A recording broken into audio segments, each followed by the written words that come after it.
was about to storm. There's no choice. I might as well face it now. And that makes me melt. A guy with a ball gag, first of all. Gimp mask. My favorite activity was when Harry and I went out and we were kayaking. It was insane. It was about to storm. It was like rainy a little bit. The waters were super choppy, so I was a little bit scared, and I had I really did look terrible kayaking. And I was also like apologizing to him on the kayak. I'm like, I'm sorry that on the island I asked you if you could give me a piggyback ride. I don't know if you're like with someone. I don't want to intrude. I was just literally needing a piggyback ride. It's like, no, it's okay. So we had just like a cute little like bonding time, and it was just nice. And he was showing me where like the sea turtles are probably at, and yeah, it was nice.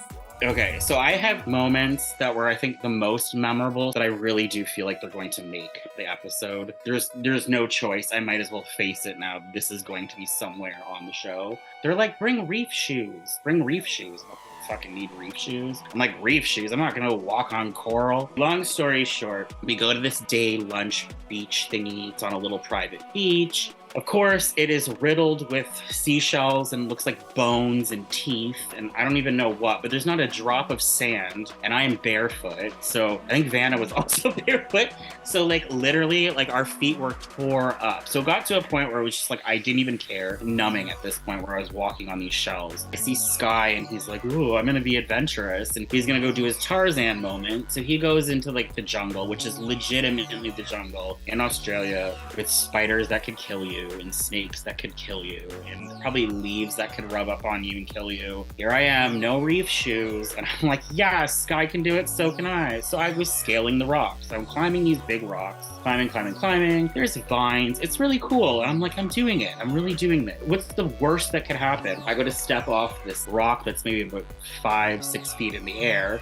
My foot goes between that rock and another, and I'm just like, ugh! And it's probably the most uncomfortable sounding audio you probably ever hear, and I really hope they use it, so please pay attention to the audio. Vanna had lost her voice at one point. I guess the reaction or the noises of just like I was being punched in the gut by myself. I landed on my wrist, I cut open my knee, I think I sprained my ankle, but the other pain was so bad I didn't even really notice that my ankle was all messed up. Remember everyone screaming in production, running out, and they're like, oh my God, what's going on? Someone's been hurt. And I'm like, oh great, this is the dramatic episode where they fly in a helicopter or something and bring me back to land, and I'm off the show. So I come stumbling out of the jungle. Vanna's screaming my name. Everyone's just standing there waiting to see what's about to come out. I don't want to look down at my knee because I'm like, I know it's bad because I can see the blood and I can feel the blood. I busted open my whole knee. I'm pretty sure I cracked my wrist. Okay, well, like, let's not stand around and have everyone look at my blood.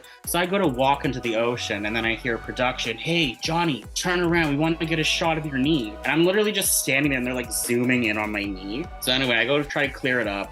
I get some like salt water and a bottle of water because I know we have to go back. And this is the funniest part of this entire moment. I am injured. Like I am like fully not telling people how sore and how banged up I was, but nobody actually saw the fall. But I was convinced I broke my wrist, I cracked my knee, and I broke my ankle. And I was just like, I can do this, man up. So I just started sucking back drinks, went out to the ocean, kind of cleared off. But then we had to go back to the yacht, and everyone's just watching me stand there. And I'm like, well, how am I gonna get into the fucking boat? I can't lift my leg. So I'm doing these like running sprints, and I'm just bouncing off the side of the raft. Eventually I throw my wounded leg over, which then smears the whole side of the boat with blood. And then Jesse Lee's like, do you want to clean that up? And I'm like, I look over and I'm already mortified. This thing is gushing blood. That was definitely one of the most memorable moments. The captain and I shared a very beautiful departure from each other. When I was stepping off the boat, he told me that I am such an original and that he will never forget me. And that makes me melt. Oh, God. Those are the words to say. To say I'm unforgettable. Come on. And he meant it. I could feel his heart beating through his chest when we embraced, and I could feel his body heat right up against mine. I mean, we all cried. We all cried, but I cried about that goodbye because, I don't know, it felt like at the end of Lord of the Rings when they all meet back at the Shire and they're sitting down, catching their breath, sharing that pint. I was like, yeah, we just did that. We just survived that. Now I have to say goodbye to you, you know, but it was also like the Wizard of Oz when Dorothy wakes up and says it was a dream and you were there and you were there. It was sobering to get back to land, but I'll never forget any of them. Culver and I shared a very beautiful moment paddleboarding out on the private island. Pretty sure his gorgeous thighs were right against the back of me as we were working that paddleboard. Also the horrible storm that we got through, that Joao saved my life. I'm not joking, this was fucking action-packed. They were very loving, all of them. Margot was so loving. Margot told me she went through my garbage and found all of the fabulous outfits I had thrown out, and she was going to keep them. And I hope to dear whomever is up there that she has made good use of them, because I did unload a lot of really funky attire. I would say my biggest memory was probably the big gay brunch. There was a guy with a ball gag, first of all. Gimp mask, ball gag. First of all, is that gay brunch? I don't know. Then there was, wedgies and thongs, and someone shoved a banana down my throat. The food. We were fed so well. And I drink mostly, and there was always a shot of tequila and a margarita. But you did have to put food every once in a while. And this food was the best. The big gay brunch had a big gay sausage and eggs. It had everything. It was like, I had never been to a big gay brunch like that.